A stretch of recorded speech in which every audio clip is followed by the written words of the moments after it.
घोडबंदर मार्गावरील कासारवडवली उड्डाण पुलावर शुक्रवारी पहाटे एक धक्कादायक अपघात घडला. 12 टन वजनाचे गुळ वाहून नेणाऱ्या ट्रक चालकाचे वाहनावरील नियंत्रण सुटल्याने ट्रकने उड्डाण पुलावरील संरक्षण कठडा तोडला आणि तो अक्षरशः उड्डाण पुलाच्या कडेला लटकून राहिला. सुदैवाने ट्रक खाली कोसळला नाही, अन्यथा मोठी जीवितहानी होण्याची शक्यता होती. या अपघातामुळे घोडबंदर मार्गावर वाहतूक कोंडी निर्माण झाली.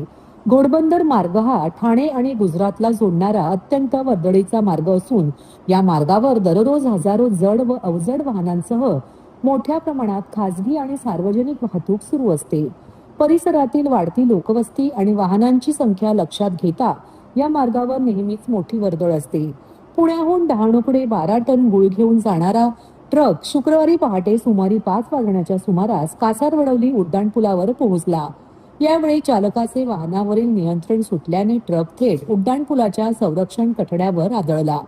धडकेचा जोर इतका होता की कठड्याचा काही भाग तुटून ट्रकचा पुढील भाग उड्डाणपुलाच्या बाहेर लटकला. ट्रक अर्धवट अवस्थेत लटकून राहिल्याने काही काळ भीतीचे वातावरण निर्माण झाले. या उड्डाणपुलाखाली सध्या रस्ते रुंदीकरणाचे काम सुरू आहे. मात्र ट्रक पुलावरच अडकून राहिल्याने संभाव्य मोठी दुर्घटना टळली. अपघाताची माहिती मिळताच पोलीस, वाहतूक पोलीस आणि महापालिकेच्या यंत्रणांनी घटनास्थळी धाव घेतली. ट्रक सुरक्षितपणे हटवण्यासाठी क्रेनच्या सहाय्याने प्रयत्न सुरू करण्यात आले. मात्र ट्रकची स्थिती धोकादायक असल्याने तो तातडीने हटवणे शक्य झाले नाही. सकाळी 10:30 वाजेपर्यंत ट्रक रस्त्यावरून हटवण्यात यश आले नव्हते. त्यामुळे घोडबंदर मार्गावर दोन्ही दिशांना वाहनांच्या लांबच लांब रांगा लागल्या होत्या आणि वाहन चालकांना मोठा मनस्ताप सहन करावा लागला. अपघातग्रस्त वाहन 11 वाजताच्या सुमारास रस्त्यामधून बाजूला करण्यात आले. दादा, दात घासताय ना, मग पाणी का वाया घालवताय? ताई, भांडी घासा नाहीतर फोन पहा, पण नळ का चालू ठेवलाय? अंघोळ झाली ना करून, मग शॉवर चालूच. कपडे धुताय पण पाणी वाया जातंय, त्याचं काय? गाडी अशी धुताय आणि उद्या पाणी कायमचं संपलं तर? पाण्यासाठी किती जणांची वणवण होते. कित्येक कुटुंबांना तर पाणी मिळतही नाहीये. पाणी बोलत नाही, पण आपण त्याची किंमत जाणली पाहिजे. पाण्याचा अपव्यय टाळा, परिस्थिती भीषण होऊ शकते. प्रत्येक थेंब जपा, पाणी वाचवा. पाणी ही निसर्गाची देणगी आहे. पाणी निर्माण करता येत नाही. पाण्याची बचत हीच पाण्याची निर्मिती. ठाणे महानगरपालिकेतर्फे जनहितार्थ जारी.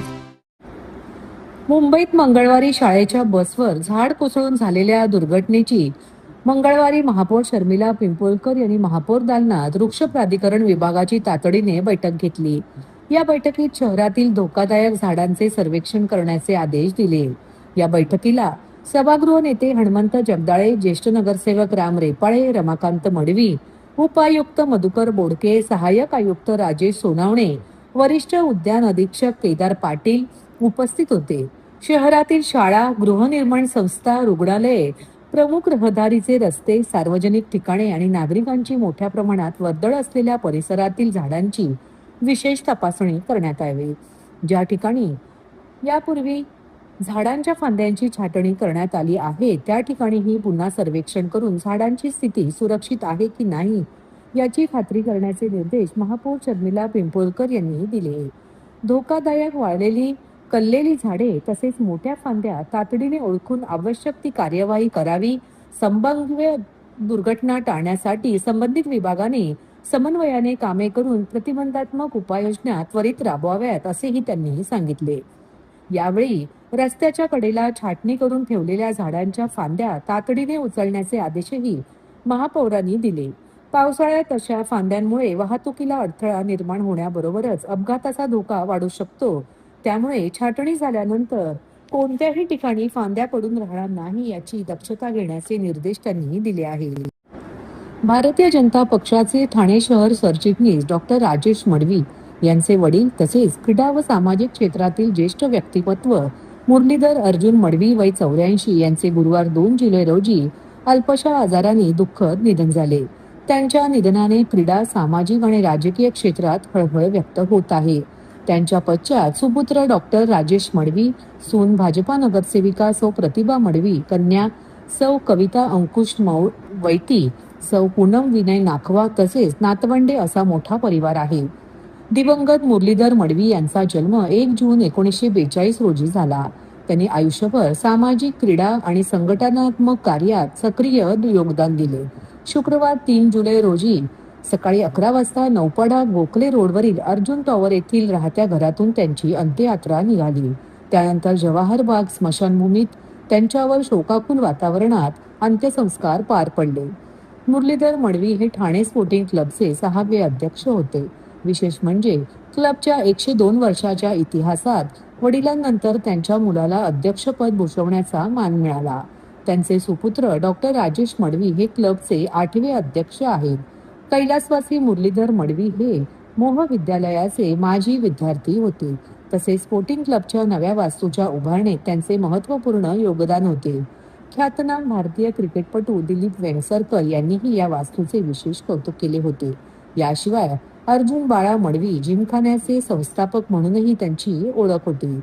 क्रीडा क्षेत्राच्या विकासासाठी त्यांनी दिलेले योगदान कायम स्मरणात राहील अशा भावना विविध स्तरातून व्यक्त करण्यात आल्या. अंत्यविधीला ठाण्याचे उपमहापौर कृष्णा पाटील, भाजपा जिल्हाध्यक्ष संदीप लेले, नगरसेवक सुनेश जोशी, विकास पाटील, मनोहर डुमरे, स्पोर्टिंग क्लबचे अध्यक्ष विलास जोशी, माजी खासदार सुरेश टावरे, माजी सिडको संचालक नामदेव भगत, नवी मुंबईचे माजी नगरसेवक मोहन मडवी यांच्यासह जयेंद्र कोळी, किरण नागती, प्रीतम राजपूत, सचिन पाटील, सुरेश कोलते तसेच विविध क्षेत्रातील मान्यवर मोठ्या संख्येने उपस्थित होते.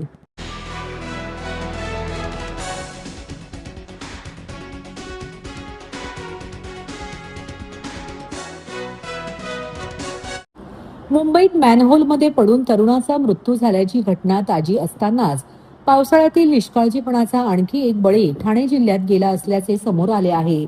मुंब्रा येथील कौसा परिसरात पावसाच्या साचलेल्या पाण्यात विद्युत प्रवाह उतरल्याने 17 वर्षीय अल्पवयीन मुलीचा दुर्दैवी मृत्यू झाल्याची धक्कादायक घटना घडली आहे. परिसरातील नागरिकांनी यापूर्वी वारंवार विद्युत सुरक्षेबाबत तक्रार करूनही आवश्यक उपाययोजना करण्यात आल्या नसल्याचा आरोप करण्यात आला असून या प्रकरणी टोरंटो पॉवर लिमिटेड संबंधित अधिकारी व कर्मचाऱ्यांविरोधात मुंब्रा पोलीस ठाण्यात गुन्हा दाखल करण्यात आला आहे. मुंब्र्यातील या अपघातात मृत्युमुखी पडलेल्या आलिया मोहम्मद साजिद चांदीवाला वय 17 असे असून ती कौसा येथील यास्मीन अपार्टमेंट कदर पॅलेस येथे राहत होती. 1 जुलै रोजी रात्री 8:30 वाजताच्या सुमारास आलिया इमारतीच्या मुख्य प्रवेशद्वाराजवळ आली असता परिसरात पावसाचे पाणी साचले होते. या पाण्यात विद्युत प्रवाह उतरल्याने तिला जोरदार विजेचा धक्का बसला आणि ती जागीच कोसळली. परिसरातील नागरिकांनी तिला तातडीने विलाल हॉस्पिटलमध्ये दाखल केले, मात्र डॉक्टरांनी तपासणीनंतर तिला मृत घोषित केले. पोलिसांनी दाखल केलेल्या FIR नुसार संबंधित इमारतीतील रहिवाशांनी यापूर्वी अनेकदा परिसरातील व्होल्टेज मधील चढ उतार, विद्युत प्रवाहाचा धोका आणि विद्युत सुरक्षेतील त्रुटींबाबत टोरंटो पॉवर लिमिटेडकडे तक्रारी केल्या होत्या. तसेच 15 जून 2026 रोजी कंपनीच्या ऑनलाईन तक्रार प्रणालीवरही या संदर्भात तक्रार नोंदवण्यात आली होती. मात्र त्यानंतरही कोणतीही प्रभावी दुरुस्ती अथवा प्रतिबंधात्मक उपाययोजना करण्यात आली नसल्याचा आरोप कुटुंबियांनी केला आहे. वेळेत आवश्यक ती कारवाई झाली असती तर आलियाचा जीव वाचला असता. या तक्रारीच्या आधारे मुंब्रा पोलीस ठाण्यात निष्काळजीपणामुळे मृत्यू झाल्या प्रकरणी टोरंटो पॉवर लिमिटेडच्या संबंधित अधिकारी व कर्मचाऱ्यांविरोधात गुन्हा दाखल करण्यात आला आहे. या प्रकरणाचा पुढील तपास पोलीस करीत आहेत. 17 साल की लड़की कादर पैलेस में जो है टोरेंट के करंट लगने से जो जान चली गई, क्या बताइए? ये टोरेंट की लापरवाही है। कई महीनों से हम लोग बोल रहे टोरेंट को, यहाँ के नगर सेवक क्या भाई गटर में से आप लोगों की पूरी केबल्स गई है, मेहरबानी करके बारिश आ रही है, आप लोग ये केबल को क्लिपिंग करके लो, उसको सही से दुरुस्त करके लो। हम लोग कचरा कैसा साफ करेंगे नाले का? ये बोल बोल के हम थक चुके हैं। आज भी कल भी आपने देखा, कल भी एक हादसा हो गया था, स्लैब गिर गया था। आज एक 17 साल की जवान बच्ची वो सिर्फ अपने बाप की दुकान पे गई बाप को मिलने के लिए और आई और उसको करंट लग गया और जगह पे बच्ची खत्म हो गई। और यहाँ के जो लोकल बच्चे लोग हैं, वो लोकल बच्चे लोग ने लाइन बंद की तो और 10-12 लोग भर जाते थे। ना ये लोग फोन उठाते, ना ये लोग टाइम पे आते। हम नगर सेवक होके हमको 50 बार फोन लगाने पड़ता है। आप अभी जाके देखो उधर कादर पे अपना चांद नगर के अंदर जो हाजरा मंजिल बिल्डिंग है सुमैया स्कूल के पास, दोपहर से वहाँ पे लाइट गई है। मैं बोल के 50 बार फोन किया, बोला अभी आ रही टेक्निकल टीम, अभी आ रही टेक्निकल टीम। इनके पास 4 से 5 आदमी है। क्या पूरे मुमरा कोसा में ये 4 से 5 आदमी में काम कर सकते हैं ये लोग? इतना बड़ा शहर है, इनको पैसा लेने, वसूलने, केस बनाने, FIR करने बराबर आ रहे हैं। अब आम आदमी आज परेशान है। आज एक 17 साल की नौजवान बच्ची इंतकाल हो गई करंट लग के, इसका जवाबदार जिम्मेदार कौन है? क्यों टोरेंट आ नहीं रही है? मेरे साथ में चलो, मैं आपको दिखाता हूँ MS कॉलेज का नाला। मैंने एक बार नहीं 10 बार साफ किया, क्योंकि टोरेंट का केबल इतने सारे गए। पानी की पाइपलाइन भी गई है, लेकिन हम उसको काट सकते हैं। टोरेंट के केबल को हम कैसा काटेंगे, आप ये बताइए। आगे आप चले जाइए, ग्रेसकर के पास का नाला है। आज भी मैं वहाँ पे था, अभी शाम में 7 बजे तक था वहाँ पे। हम लोग वहाँ पे पूरा कचरा साफ कर रहे थे, क्योंकि ये केबल जो गया इसके से वाटर लॉक हो रहा है और पूरा कचरा के जाम हो रहा है। आगे TMC स्कूल है, TMC स्कूल के बाहर का जो नाला है, आपको याद होगा इब्राहिम भाई, आपके और मेरी मुलाकात भी हुई दोपहर के टाइम पे, 3 बजे के टाइम पे आप मेरे से मिले। मैंने आपको यही बताया कि देखो केबल गया अंदर से नाले में से। तो ये सब जगह नालों में से इन्होंने केबल डाल के रखे। इस वजह से ये जो कचरा जाके अटकता है, पानी का वाटर लॉक हो रहा है और पानी भर रहे, और ये आज हादसा हो गया। आज से 15-20 दिन पहले ही यहाँ पे कादर प्लेस में वो लेक का जो मेडिकल है, वहाँ पे केबल शॉर्ट हुआ था। एक बच्चे को करंट लगा था। आरिफ भाई करके यहाँ पे रहते हैं, यहाँ पे लोकल रेसिडेंट है, इनके भतीजे है, उनको करंट लगा। हमने तुरंत केबल, वो बोलने के बाद भी 4 घंटे के बाद में आए और उन लोग ने केबल बंद करके वैसे ही छोड़ के गए। मैं बोला भाई इसको हटा दो, इसको बंद करो, इसको बंद करके क्लिपिंग करो, कुछ तो करो। तो ये टोरेंट जो है ये अपने काम में फेल है। बस इनका यही काम है, बड़ा बड़ा बिल बना के भेजना और लोकल लोग को परेशान करना। जी मैं क्या बोल रहा हूँ, ये जो ऊपर से जो लाइन जा रही है पतरे के ऊपर से, जी। ये दूसरे विंग में, तो इनका कहना है कि ये MSCB की लाइन है, तो टोरेंट इस पे काम क्यों नहीं कर रही है? MSCB की लाइन है, अभी कौन है? टोरेंट MSCB का जो PDVD का बिल लोगों का कहना है ना। PDVD का बिल जो है MSCB का, वो कौन वसूल रहा है? MSCB का जो थक बाकी है वो कौन वसूल रहा है? तो फिर अभी जवाबदार कौन है? नीम का पत्ता कड़वा है, नीम का पत्ता कड़वा है, नीम का पत्ता कड़वा है। मैं आप लोगों के माध्यम से, मीडिया के माध्यम से गुजारिश करूंगा, FIR करने